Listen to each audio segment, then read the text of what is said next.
Antes de se tornar um dos nomes mais conhecidos do Wing Chun no mundo, Long Ting era apenas um jovem de Hong Kong que, aos 13 anos, começou a treinar uma arte marcial que mudaria completamente sua vida. Anos depois, ele teria contato com Long Seong, aproximar-se-ia de Ip Man e construiria sua própria trajetória como professor e mestre. Mas como esse jovem praticante chegou a se tornar uma das figuras mais importantes na expansão internacional do Wing Tsun? Essa é a história de Long Ting. Seja bem-vindo ao mundo marcial, Combat Evolution. Aos 13 anos, Long Ting começou seu treinamento de Wing Chun e posteriormente passou a estudar com Long Seong, um dos primeiros alunos de Ip Man em Hong Kong.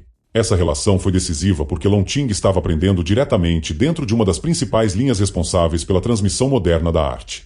Durante aproximadamente 6 anos, ele treinou e construiu os fundamentos que permaneceriam presentes em sua carreira. Foi nessa fase que aprendeu que o Wing Chun não dependia simplesmente de força física ou de movimentos amplos. A arte trabalhava com estrutura, economia de movimento, controle da linha central, proximidade e sensibilidade, procurando fazer com que cada ação tivesse uma função específica. Mas a formação de Long Ting não estava limitada à execução dos movimentos. Aos poucos, ele começou a demonstrar interesse pela própria maneira como o conhecimento era transmitido. Isso seria importante porque, mais tarde, uma das principais características de sua carreira seria justamente a tentativa de transformar o conhecimento tradicional em um método de ensino organizado e progressivo. Antes de construir sua própria escola, entretanto, ainda havia uma etapa fundamental em sua formação: o contato com o homem que se tornaria uma das figuras mais importantes de sua vida marcial, Ip Man. Quando Long Ting teve contato mais próximo com Ip Man, o mestre já estava em uma fase avançada de sua vida. Ip Man havia se estabelecido em Hong Kong e construído uma reputação considerável através do ensino do Wing Chun, formando uma geração de praticantes que posteriormente ajudaria a espalhar a arte para além da China.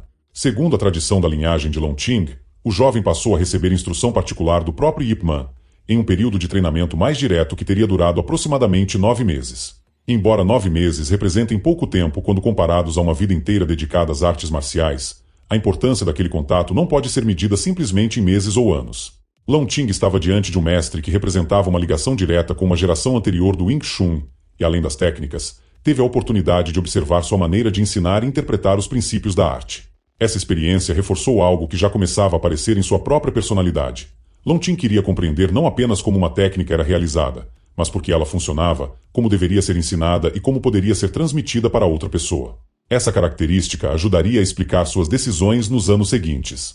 Long Ting estava deixando de enxergar o Wing Chun apenas como algo que precisava ser aprendido individualmente. Ele começava a enxergá-lo também como um conhecimento que precisava ser organizado para ser ensinado. A transformação de Long Ting em professor começou ainda relativamente cedo. Em 1967, ele abriu uma pequena escola e posteriormente também passou a ensinar Kung Fu em ambiente universitário. Essa fase foi importante porque ensinar obrigava Long Ting a fazer algo diferente de simplesmente treinar. Quando um praticante aprende para si mesmo, ele precisa compreender o movimento em seu próprio corpo. Quando começa a ensinar, precisa descobrir como explicar aquilo para outra pessoa, como corrigir seus erros, como organizar uma progressão e como fazer com que um aluno desenvolva habilidades pouco a pouco. Foi nesse ambiente que Long Ting começou a desenvolver uma característica que se tornaria central em sua carreira: a preocupação com a metodologia. A técnica continuava sendo fundamental, mas ele também começava a pensar na maneira como o aluno deveria avançar dentro do sistema.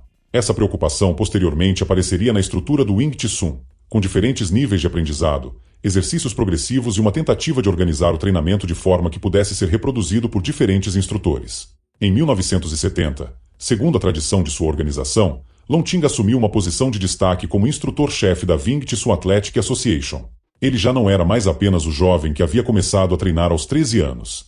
Agora era um instrutor reconhecido dentro daquele universo. Mas justamente quando sua carreira começava a ganhar força, a história sofreria uma mudança definitiva. Em 1972, Ip Man morreu. Sua morte marcou o fim de uma era e abriu uma nova etapa na história do Wing Chun. A geração que havia aprendido diretamente com ele agora precisava seguir seus próprios caminhos, e diferentes alunos acabaram desenvolvendo escolas, métodos e interpretações particulares daquilo que haviam recebido. Para Long Ting, esse momento representou uma oportunidade, mas também uma responsabilidade. Ele tinha recebido conhecimento de uma tradição importante e agora precisava decidir o que faria com aquilo. Em vez de simplesmente reproduzir uma sequência fixa de ensinamentos, Long Ting começou a desenvolver uma abordagem própria de organização e transmissão. O nome Wing Tsun com T passou a identificar esse sistema. Isso não significa que ele tenha simplesmente abandonado o Wing Chun que havia aprendido. Sua abordagem continuava profundamente relacionada à tradição associada a Ip Man. A diferença estava principalmente na maneira como Longqing organizava o conhecimento e construía uma metodologia de ensino. Ele procurou transformar o currículo em uma progressão clara, na qual o praticante pudesse desenvolver primeiro os fundamentos, depois o movimento, a aplicação, o contato, os conceitos avançados e, posteriormente, o treinamento com armas. Essa capacidade de transformar conhecimento em um sistema de ensino seria talvez uma das maiores marcas de sua carreira. Para entender o sistema que Longqing construiu, é necessário compreender a maneira como ele enxergava o combate. O Wing Tsun enfatiza conceitos como economia de movimento, controle da linha central, estrutura corporal, sensibilidade, pressão e adaptação. Em vez de depender exclusivamente da força física, o praticante procura utilizar posicionamento e eficiência para controlar a interação com o adversário. Essa lógica aparece desde as formas básicas até os exercícios mais avançados. Mas Longqing também compreendia que o treinamento não poderia permanecer limitado a exercícios cooperativos.